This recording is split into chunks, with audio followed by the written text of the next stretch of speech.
Hello, everyone. My name is Danny Dixon. I am a state retiree. I've been retired for about 3.5 years now, and I'm just very thankful that I have the opportunity to be with our state treasurer, Dale Folwell, again, the 2024 Republican candidate for governor. And I really like what you have to say, sir, because ready to lead North Carolina as governor on day one. I'm really excited about your approach, and I'd like to welcome you this afternoon, sir. Well, thank you for having me. I've left a lot of blood, sweat, and tears in Burke County. I've been racing motorcycles for 47 years. I've won Steel Creek twice and every other cross country event down there with the North Carolina Hare Scramble Association or with the Mid East Series. So I'm glad not to be shedding any blood, sweat, or tears here with you today. I'm glad so too, sir. I'm glad that you're an avid motorcycle rider. We'll talk about that in a sec if we can. You know, I had the opportunity to meet with you at a Republican breakfast several years ago in Morganton, and I'm going to tell you, you really seem to be a real down-to-earth, realistic kind of person, and you gave me personally some professional and advice about specific comments that you had made, and I guess what I'm trying to say is your sincerity gave me a sense of peace and understanding that you serve as our state treasurer. My family and I were in good hands because of you. And I can't personally thank you enough. But that's just the way it is. I just want to be, straightforward with that. Well, let me address that because too often folks like myself who are statewide elected officials or running for governor of North Carolina, they've always got to mirror toward themselves. Yes, sir. Yes, sir.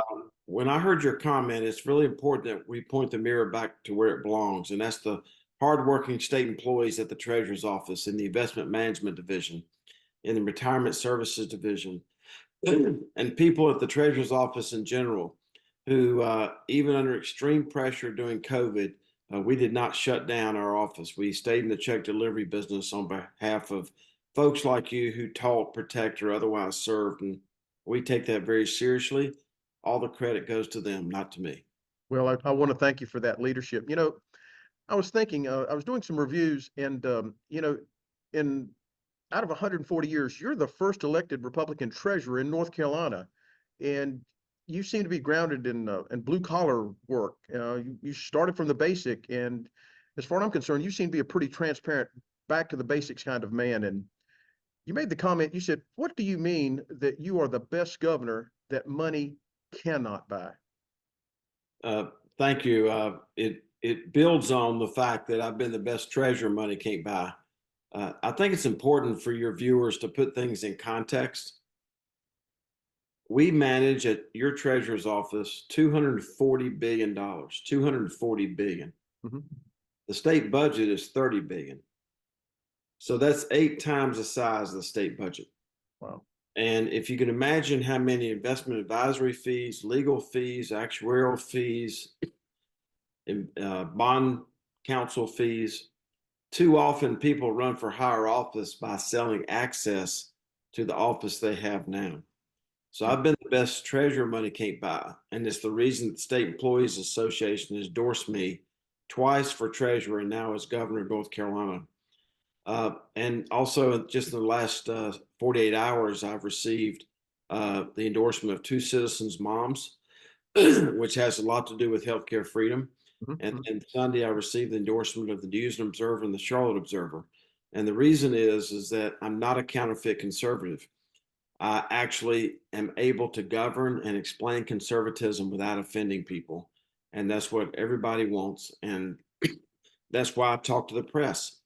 We can't win statewide races if we're afraid of what we stand for. And being able to attack problems and not attack people is something that I'm known for. And I learned that as a blue collar worker, where I had to take my shower at the end of every day, made my living with my hands and my back and my feet. That ultimately changed my heart about the need to educate my mind. So that's my story. That's very impressive because again, I can relate to that, and so many other people can too as well, Mr. Treasurer. You know, I guess that's what leads me into customer service skills seems to be quite important when solving problems. And you pointed out under the Folwell administration that you had created an environment of having state employees being able to answer the phone when needed. When folks like us call, we'd like to get an answer and like to speak to somebody. Right. What kind of message are you trying to send? Well, the message I'm trying to send is the message that I learned as a motorcycle mechanic. Um, and that is, if you can't see it, you can't fix it. And if you can't hear it, you can't fix it. And if you don't answer your phones, you're not hearing from your customers. And that's vitally important to me as the state treasurer. And let me tell you what happens when you listen to your customer. Occasionally, not just they have an issue, but occasionally they actually have a great idea about how to fix the problem. And the chances are, if just a few of them have gotten through on the telephone, they may represent hundreds or thousands of people that have the same uh, thing affecting them. So the reason I'm applying for the job to be governor is simply this. God, I'm not the loudest or the most hateful or the most rageful or the richest or the tallest person running for governor, Yes, but I'm the one who understands the root word of governor is to govern. It's a verb. The root word of conservative is to conserve. It's a verb. The root word of liberal is to liberate. The set economically free. And at the end of the day, no one calls the state government to book a cruise. They call because they need help that's with a right. tax refund, foster care, mental health, DMV, Board of Elections, DOT, DHHS, Medicare, Medicaid, cultural resources. These are all crime and public safety. These are all cabinet level positions that report directly to the governor of North Carolina. And I look forward to taking that culture of conservatism, which means to say Right. common sense, not so common, courtesy, answering the phones, humility. Now, we live under the mantra of former Governor Jim Martin that doing right's rarely wrong. But we have a Folwellism we're adding to that is that we don't mind being wrong for the right reasons. If somebody shows us a better or different way of looking at something that we've already analyzed and it's the right way to go, we don't mind being wrong for the right reasons. And the last thing, which is where you started, is ethics. Ethics is what you do when no one's watching. And it's also what you do when people in Burke County are busting their tails, working 1 and 2 jobs, paying their taxes, and praying for a better outcome. It's also what you do when the powerful forces like ESG, like BlackRock, like Larry Fink, like the big hospitals, like the big pharmaceutical companies or the insurance companies, when they want you to look the other way, that's what ethics really is. Mm. I'm glad you mentioned that. Reason being is, I appreciate the fact that you said you've been able to freeze the state health plan regarding our families, the premiums, because again, I'm a part of that health plan, and I personally know quite a few retired state employees here in Burke County and across America, and they also have told me time and time again, if you happen to see him, please thank him for what he's doing for us, because you know, you've mentioned that you stand for lowering drug and medical cost, and you've brought the healthcare and drug pricing under, you want to bring it under transparency so that we'll all have an opportunity to take a good look. As governor, how do you plan on approaching this task? Well, we're going to approach it the same way we have approached it, and that is that these issues about higher healthcare costs and higher prescription drug costs, I mean, these are not Republican or Democrat unaffiliated issues. These are moral issues. Mhm. When people go to the hospital, nobody wants to go to the hospital. Right, But when they go to the hospital and they get a bill and they can't tell if they had an appendectomy or a tonsillectomy. right. And then if they don't pay this bill, they have their credit rating destroyed and have their kneecaps broken and maybe even a lien put on their house. Wow. So my job as the state treasurer in North Carolina and as the next governor is to advocate for the invisible. And that's what I'll do, and that's what I'll continue to do. Sir, I appreciate that. I'd like to, Danny, let me put a bow on that. yes, sir. We have been able to freeze family premiums for 7 years. That is what I promised when I came into office. It's been very difficult to do with prescription drug costs doing this and healthcare costs doing this, especially with what's happening in Western North Carolina with the horrific takeover of Mission Health by HCA. We negotiated. When you get old enough, Danny, you can participate in our Medicare Advantage program.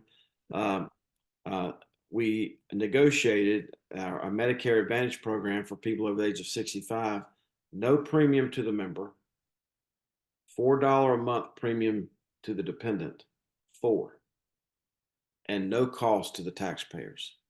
That is what happens when you're conservative. It is fun to save, it's fun to fix, in that instance, we did both. And I guess that's why I want to thank you because again, sir, I thank you for the compliment, but I am a part of Humana. And again, so it's all wonderful. Like I said, you've assisted so many people. And we talk about that, here in Burke County when we get together with our retirement meetings and talking about retirement, I'm a participant of the North Carolina retirement system. And even my father, who was the former police chief out of Fayetteville, we have greatly benefited from the pension program for many years, and we want to thank you for that again.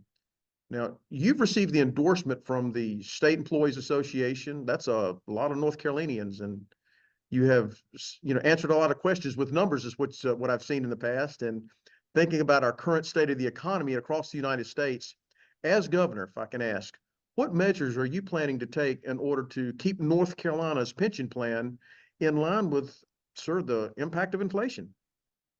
Well, thank you. Those are actually two different questions. Let me unpack it. Number one, the governor is the originator of the budget. I'll be a constitutional governor. That's what the Constitution says.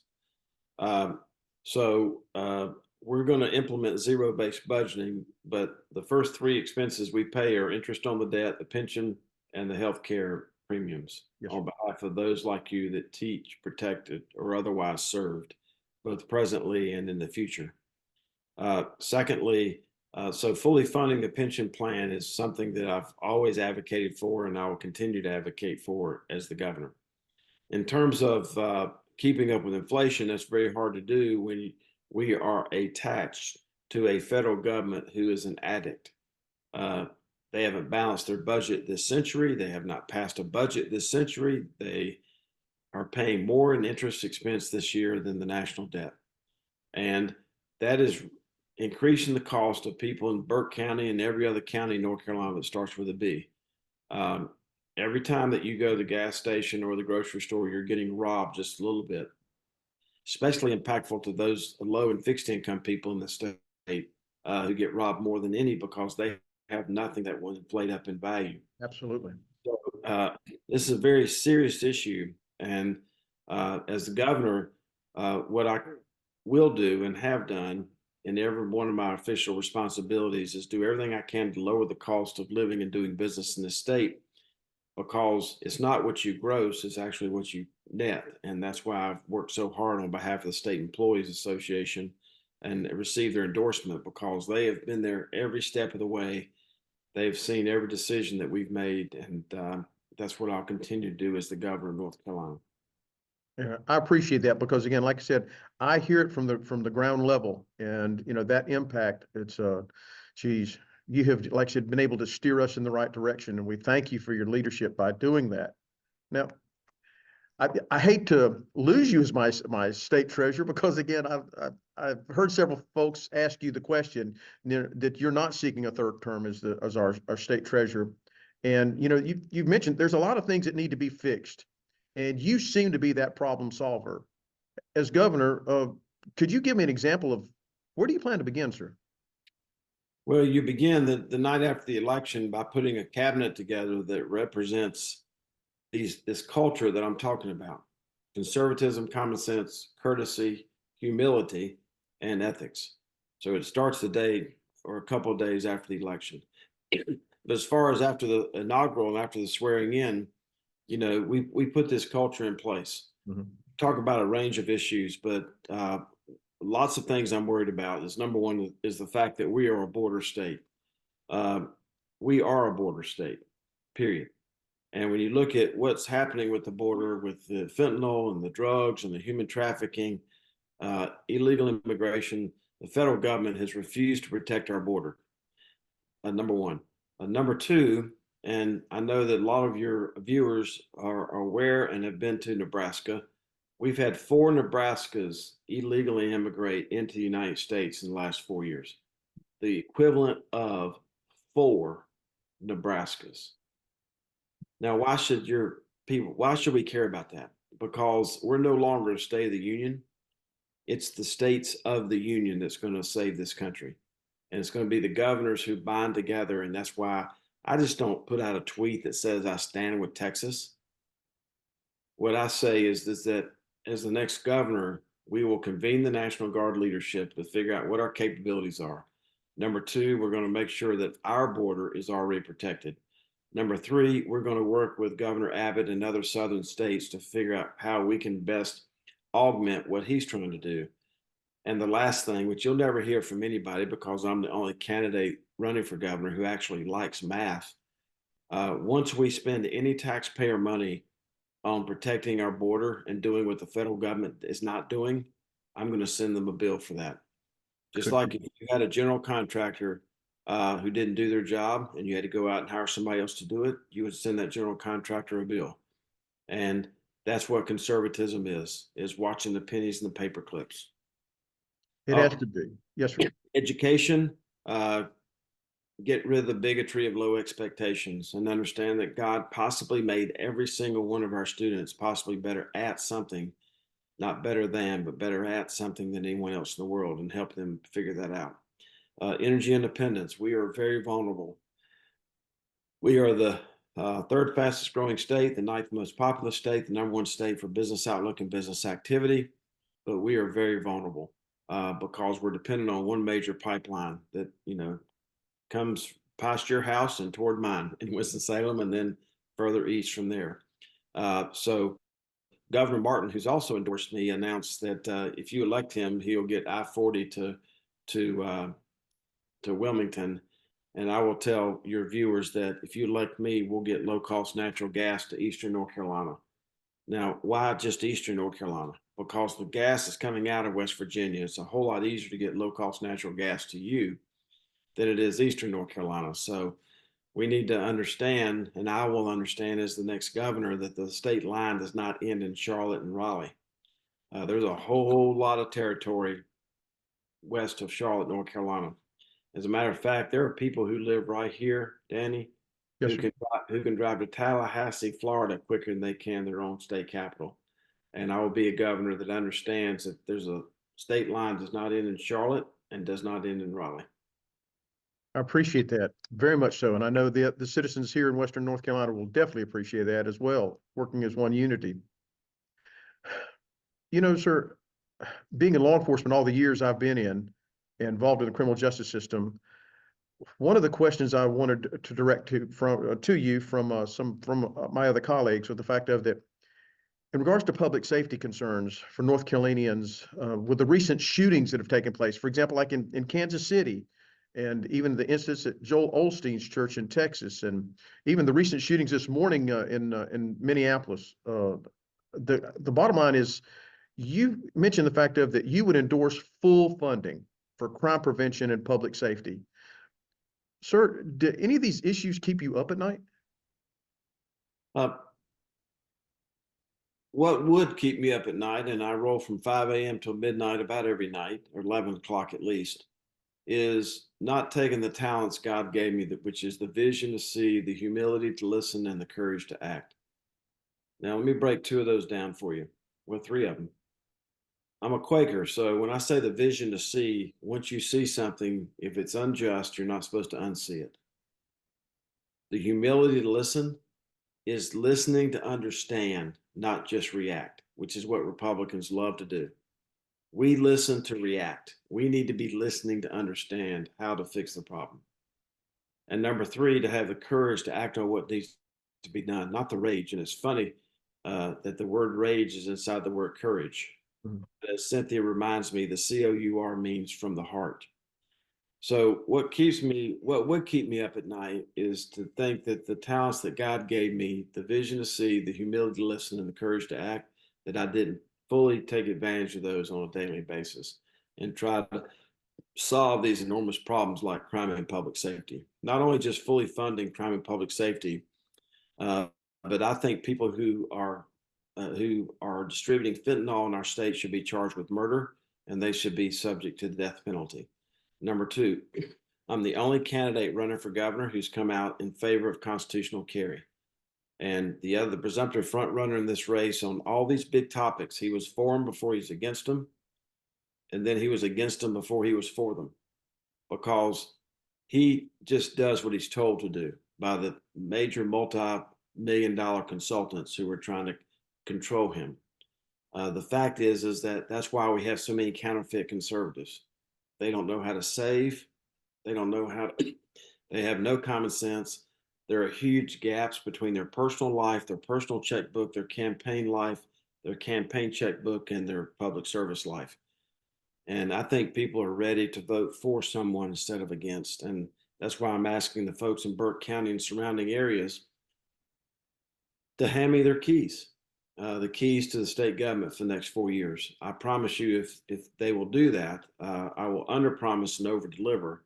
Number one. Number two, the keys they hand me will not be repossessed, the car. And number three, the things that really affect them, the Board of Elections and crime and public safety and DMV and all these other touch points with the state government, that they'll find that car in better working condition. I think that's just, a wonderful, again, you're headed in the right direction. And I know, like I said, sir, you're busy with our time constraints have really consumed us, and you've given us quite a few good answers. But I've got just one quick question I have to ask you more than anything else. I would like to get back to the motorcycle aspect of it. I've been a motorcycle rider for years, and I was fortunate enough to ride a police motorcycle for the city of Fayetteville.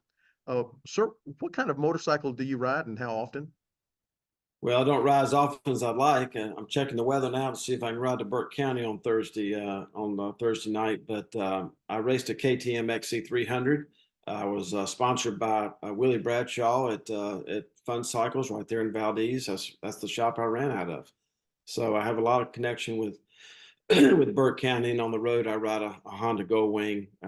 12 years ago, set the world distance record on a motorcycle. Rode 33,000 miles in 30 days. And and I just spoke to the Motorcycle Dealers Association yesterday, the statewide dealers association, and Willie was there actually, and his wife. And I'm saying that because it's not just motorcycles, it's motorcyclists who kept me on the straight and narrow for all those years when I didn't have the right type of parenting going on in my house. So I'm very thankful, not just for what I learned about the mechanics of using your hands, your back, and your feet, but what I learned about who motorcyclists are and what kind of great people they are. That's I'm standing on their shoulders. Well, we all appreciate that. I promise that's that angel on your wings for sure. And again, like I said, I know, sir, like I said, you have a busy schedule and you're running pretty hard. And I just I appreciate the opportunity of getting the chance to meet you and your wife, Cynthia, the other night here in Morganton. And I just know and feel from the people that I speak with and the folks that know you have told me that you are just surrounded with integrity, that you're a good man, and that we all feel that North Carolina is going to continue to grow and be prosperous under a Folwell administration. And so, again, I want to thank you coming from being a state retired employee, and I appreciate it. You have my backing, and there's quite a bit of backing around here in Western North Carolina that we are going to support you 100%. And just, I just want to say thank you for this opportunity. It's been my pleasure, and I'm very humbled by this. Well, thank you. And as I close, if people want to support me, they can pray for me, they can support us online by going to dalefolwell.com. That's FOLWELL.com and make an online contribution. When you see me come to Burke County this Thursday, I'm not going to be surrounded by 4 highway patrol that the taxpayers are paying for. I'm not going to be in a black Suburban that the taxpayers are paying for or using state gasoline because that's unethical. And at the end of the day, as far as the governor's race is concerned, God's not chewing on his fingernails about who the next governor is going to be because, he's in control. So I'm happy between my ears because I know who I am and I know who I love and I know who I belong to. And that's what matters to me in the governor's race. Well, thank you, sir. I appreciate this closure. I thank you for everything that you've done for all these North Carolinians, and I speak from my heart as well too. So thank you, sir. And ladies and gentlemen, I'd like to again thank you guys for being able to tune in, and we're going to send this podcast out to all across North Carolina, and just want to say thank you for taking the time to watch us. Thank you. God bless, Danny. God bless you, sir. Take care. Thank you. Rangers lead the way.